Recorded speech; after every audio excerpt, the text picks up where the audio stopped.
Hello बच्चों, कैसे हो आप सभी। आशा करता हूँ आप सभी बहुत ही अच्छे होंगे और अपनी पढ़ाई भी अच्छे से कर रहे होंगे। हम पढ़ रहे हैं कक्षा 10 की विज्ञान, जिसका अध्याय 8 चल रहा है और इसमें क्लास 1 हो चुकी है। आज ये क्लास दूसरी है। आपसे उम्मीद करता हूँ, आशा करता हूँ कि आपने पहली क्लास जरूर देखा है। यदि अभी तक नहीं देखा है तो उसको जरूर देखिए, तभी आगे का आपको कॉन्सेप्ट क्लियर हो पाएगा। ठीक है, तो आइए चलते हैं सीधे अपने टॉपिक पे। आज का हमारा टॉपिक है लैंगिक जनन। बच्चों, हमने पढ़ा था कि जो हमारा टॉपिक था जंतु एवं पौधों में जनन या प्रजनन।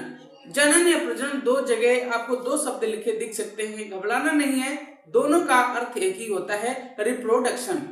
ठीक है, तो हमने पहले वीडियो में कवर किया था अलैंगिक जनन कितने प्रकार का होता है, किसमें कौन सा होता है, ये पढ़ लिया था। आज हम पढ़ेंगे लैंगिक जनन। लैंगिक जनन बच्चों पौधों और जंतुओं में होता है, यानी कि लैंगिक जनन में दो जीव भाग लेते हैं अगली पीढ़ी का निर्माण करने के लिए या संतति का निर्माण करने के लिए। ठीक है, तो आइए देखते हैं लैंगिक जनन। लैंगिक जनन इसमें बच्चों देखेंगे कि पुष्पी पौधों में लैंगिक जनन किस तरह होता है और मानव में लैंगिक जनन क्या होता है। पुष्पी पौधे, ठीक है, सबसे विकसित पौधे हैं इस पृथ्वी पे और इनमें पुष्प पाए जाते हैं। ठीक है, और इनको एंजियोस्पर्म के नाम से भी जानते हैं। हिंदी में इनको आवृत बीजी पौधे भी कहते हैं। इनमें किस तरह का जनन होता है, किस तरह का प्रजनन होता है, उस पर हम चर्चा करेंगे। ठीक है, देखते हैं कि एंजियोस्पर्म यानी कि आवृत बीजी पौधे, तो जो पुष्पी पौधे होते हैं इनमें जो जननांग होता है, ठीक है, वो पुष्प के रूप में देखने को मिलता है। यानी कि जो पुष्पी पौधे होते हैं उनमें जननांग जो भाग होते हैं वो पुष्प ही होता है। और आपको पता है कि एक कंप्लीट पुष्प में क्या क्या होता है, बाह्य दल होते हैं और दलपुंज होते हैं, स्त्री केसर होता है और पुंकेसर होता है। स्त्री केसर जो होता है ये तीन भागों में बटा होता है। एक तो आपका वर्तिकाग्र होता है, दूसरा वर्तिका होता है और तीसरा ओवरी होता है, जिसको हम अंडाशय बोलते हैं हिंदी में। ठीक है, और ये तीनों संयुक्त रूप से मादा जननांग होते हैं। इनकी पुष्पी पौधों का जो मादा भाग है, मादा जननांग है, वो आपका स्त्री केसर होता है। और अगर इसमें नर पुष्प जननांग की बात करें तो इसमें होता है पुंकेसर। और पुंकेसर को दो भागों में हम देखते हैं, एक तो होता है आपका परागकोश और दूसरा होता है तंतु, यानी कि एक होता है एंथर और दूसरा होता है फिलामेंट। ठीक है, ये दोनों संयुक्त रूप से आपके पुंकेसर कहलाते हैं। ये तो बात हुई एक जो पुष्पी पौधे हैं इनमें जननांग की। ठीक है, अब आगे देखेंगे कि जो ये आपके पुष्प होते हैं, ये आपको पुष्प दो तरह के देखने को मिलेंगे कक्षा 10 के लेवल से। कक्षा 10 में आपको एक लिंगी और उभयलिंगी पुष्प देखने को मिलते हैं। एक लिंगी पुष्प वे होते हैं जिनमें एक पुष्प में या तो स्त्री केसर होगा या फिर पुंकेसर होगा, मतलब कि नर भाग या मादा भाग में से एक ही भाग उसमें उपस्थित होता है। ऐसे पुष्प में वो एक लिंगी पुष्प कहलाते हैं या एक लिंगी जो पौधे होते हैं उनमें एक लिंगी पुष्प होते हैं। तो देखिए ऐसा उदाहरण आपको देखने को मिलता है पपीते में और दूसरा मिलता है तरबूज में। यानी कि इनमें जो पुष्प आते हैं उसमें एक पुष्प में एक ही नर जननांग या मादा जननांग उपस्थित होता है। क्लियर। अब बात करेंगे उभयलिंगी। उभयलिंगी का मतलब ये होता है कि ऐसा पुष्प जिसमें नर और मादा दोनों जननांग उपस्थित होते हैं, वो उभयलिंगी पुष्प कहलाते हैं। उदाहरण के लिए आप देखेंगे गुड़हल और दूसरा देखेंगे सरसों। ठीक है, सरसों, इसमें क्या होता है बच्चों, इसमें कि इसका जो पुष्प होता है उसमें नर और मादा दोनों भाग उपस्थित होते हैं। अब यहाँ पर हम देखेंगे कि एक पुष्प में कौन से नर भाग होते हैं और कौन से मादा भाग होते हैं। यहाँ पे हमने एक पुष्प लिया है, देखिए ये होता है पुष्प का ओवरी, ठीक है बच्चों, यहाँ पे ओवरी होता है और यहाँ से इस तरह की ये देखिए स्ट्रक्चर है।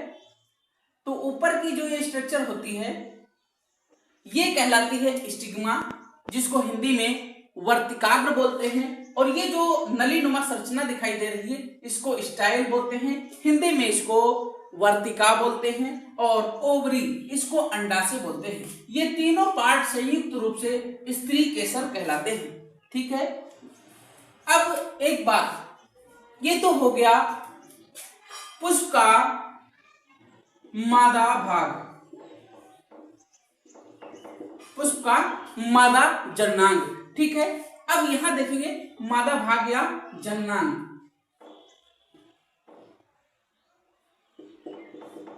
मादा जननांग, इसको सही से लिखता हूं, मादा जननांग, ठीक है। अब देखते हैं इधर बच्चों, ये हो गया आपका परागकोश, इसी में परागकण भरे होते हैं, ठीक है। और ये जो आपको संरचना दिखाई दे रही है ये है फिलामेंट, जिसको तंतु बोलते हो, ठीक है। तो ये इसको इंग्लिश में एंथर बोलते हैं, इसको फिलामेंट बोलते हैं, इसको परागकोश कहते हैं, इसको तंतु कहते हैं। और ये दोनों संयुक्त रूप से पुंकेसर का निर्माण करते हैं। पुंकेसर को हम कहते हैं कि पुष्प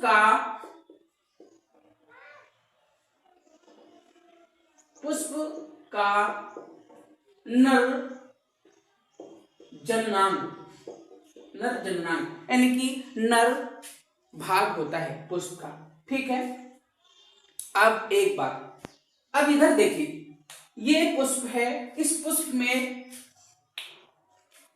आप देख रहे हैं कि ये क्या है, ये जो बाहर की स्ट्रक्चर दिख रही है ये है बाह्य दल। बाह्य दल आपने गुलाब में भी देखा होगा, गुड़हल में भी देखा होगा, इस तरह के बाह्य दल होते हैं, ठीक है। और ये जो पुष्प के दिख रहे हैं भाग आपको, ये पंखेनुमा बड़े बड़े से, ये कलरफुल होते हैं, इनको बोलते हैं दलपुंज।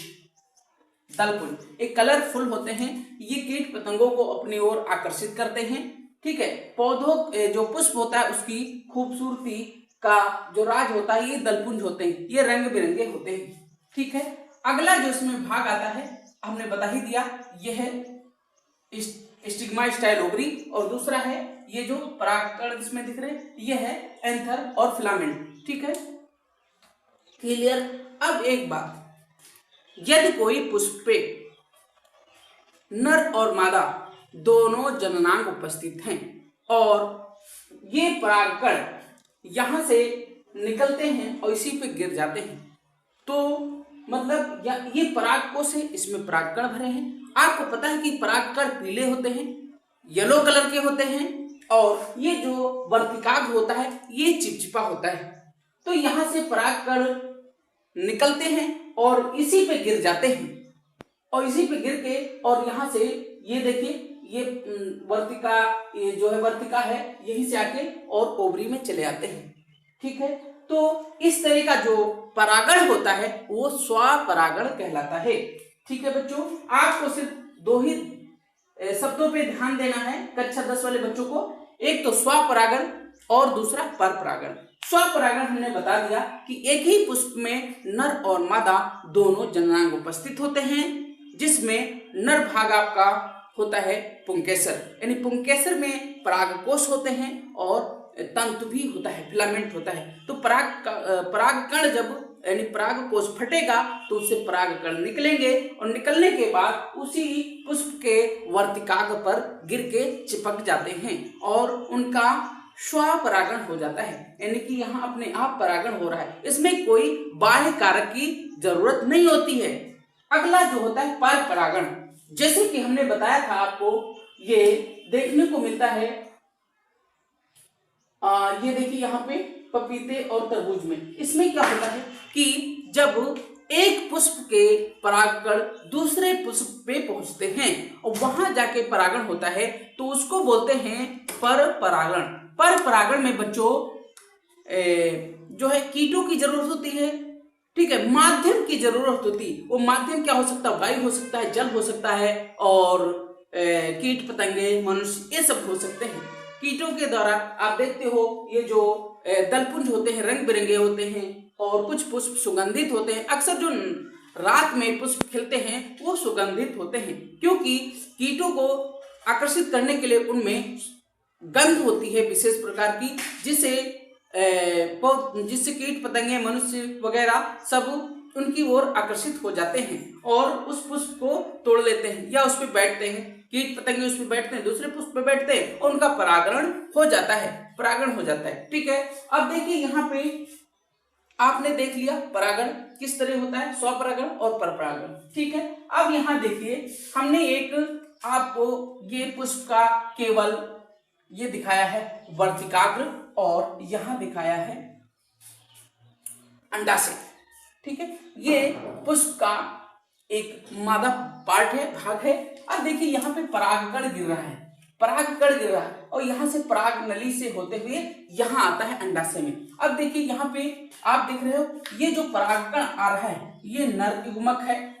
ठीक है, और यहाँ पे देख रहे हो मादा युग्मक है। ये जो अंडाशय है, अंडाशय में देख रहे हो ये कोशिकाएं हैं। ठीक है, ये कोशिकाएं हैं और इनमें इन्हीं को बोलते हैं अंड कोशिका। ये जो कोशिका दिख रही ये परागकण यहाँ से ऐसा इसी पराग नली में आएगा और आते आते यहाँ आके और इसमें निषेचित हो जाएगा।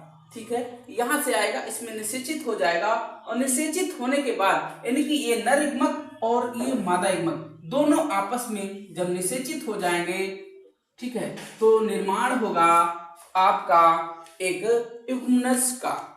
ठीक है, युग्मनज बनेगा। युग्मनज क्या होता है? निषेचन होगा यहाँ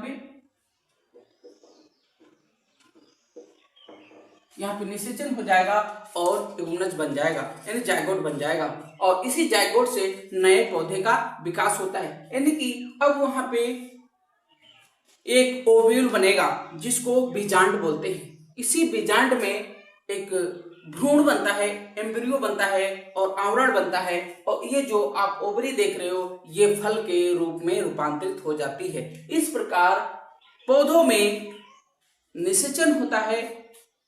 ठीक है, और एक जो परागण का पूरा प्रोसेस है पूर्ण हो जाता है, और इसी तरह से इसमें जो है बीज का निर्माण होता है।